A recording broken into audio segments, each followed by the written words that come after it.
All right, let's talk a little hoops. Switching to basketball, taking a look at the NBA's top duos. Here's a look at the point totals from some of the top NBA duos last season.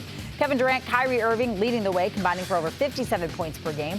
LeBron James, Anthony Davis second, 53.5. DeMar DeRozan, Zach LaVine are third, closely followed by Joel Embiid and James Harden. And then Jayson Tatum, Jaylen Brown combined for the fifth most points at 50.5 points per game. All right, let's bring in Tom Giles once again.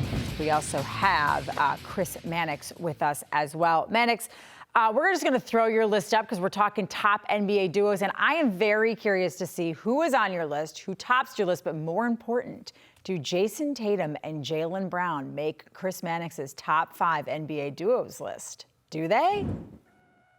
They do. They come in at number 5. You've got Giannis and Middleton, and then you got Kawhi Leonard, Paul George. I forgot about Kawhi and Paul George, to be perfectly honest. Jokic and Jamal Murray, I kind of thought about that. Then you've got LeBron and Davis, and then Tatum and Brown. The Kawhi and Paul George, that one coming in at number 2. I know we want to get to Tatum and Brown being at 5, but I want to start with that. Like, I don't know. I guess they feel like a little old and weathered to me. Well, they feel that way because Kawhi missed all of last season. Paul George missed chunks of last season. But when I look at this list, I see 2 guys that are fully capable of finishing in the top 5 to 10 of the MVP rankings. I mean, they still have that kind of talent. Kawhi certainly has done it before. Paul George has had spurts where he's looked like an MVP. Jayson Tatum, I think, is going to be in the top 5 MVP mix next season. And Jaylen Brown, while I think he'll be an all-star next year and, we'll have a consistent all-star year, he maybe doesn't rise to the two-way level of a Paul George. So assuming health, and that's a big if because we haven't seen Kawhi in a while, but assuming health, I think they should be ranked very high. Is there someone on the list that you wanted to put on? It was right there, but you were like, no, I got to go with 2 Celtics guys.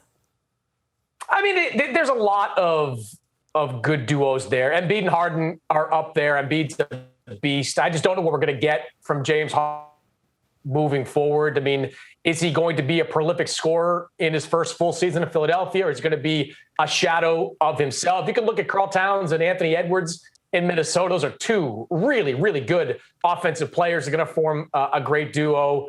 And of course, is Durant and Kyrie Irving. If they're on the same team, there's no guarantee of that. But if they're on the same team, they're going to rank highly on any list. All right, speaking of lists, let's go to yours, Tommy Giles. What's your top 5? A ton of research that went into this one. Number 1. Whoa, you got Tatum and Brown high there, big guy. Yeah, what have you done for me lately? Okay, went to the NBA Finals. I think that experience, you're going to see them. Well, it is. It's Steph Curry and whoever's hot. It could be Klay Thompson, who maybe is kind of on the downside right now. But we saw Andrew Wiggins, we saw Jordan Poole, different guys just step up because Steph Curry can find any compliment that he needs. Joel Embiid and James Harden, I high hopes for. I think Joel Embiid should have been the MVP last year.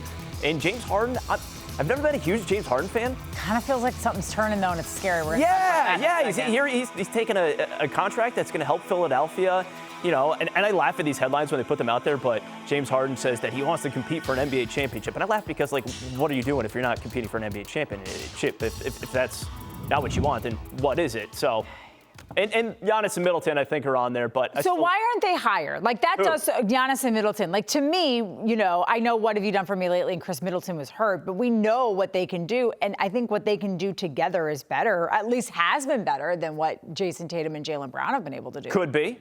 And they could find themselves ahead of Tatum and Brown as we get into the second week of the NBA season. But I'm doing the week-to-week power rankings right now. That's how my duo works. What do you think about his list? That's exactly how it works. I mean, you are just a prisoner of the moment, Tom Giles. You are, you watch the finals, you watch how great Steph Curry plays. You forget that Klay Thompson was coming off a major injury and is still not the Klay Thompson of old. Draymond Green, a Swiss Army knife type of player. Andrew Wiggins, phenomenal finals. But give me a break. I mean, Steph Curry was not a top MVP candidate in the second half of the season. He's still a very, very, very good player.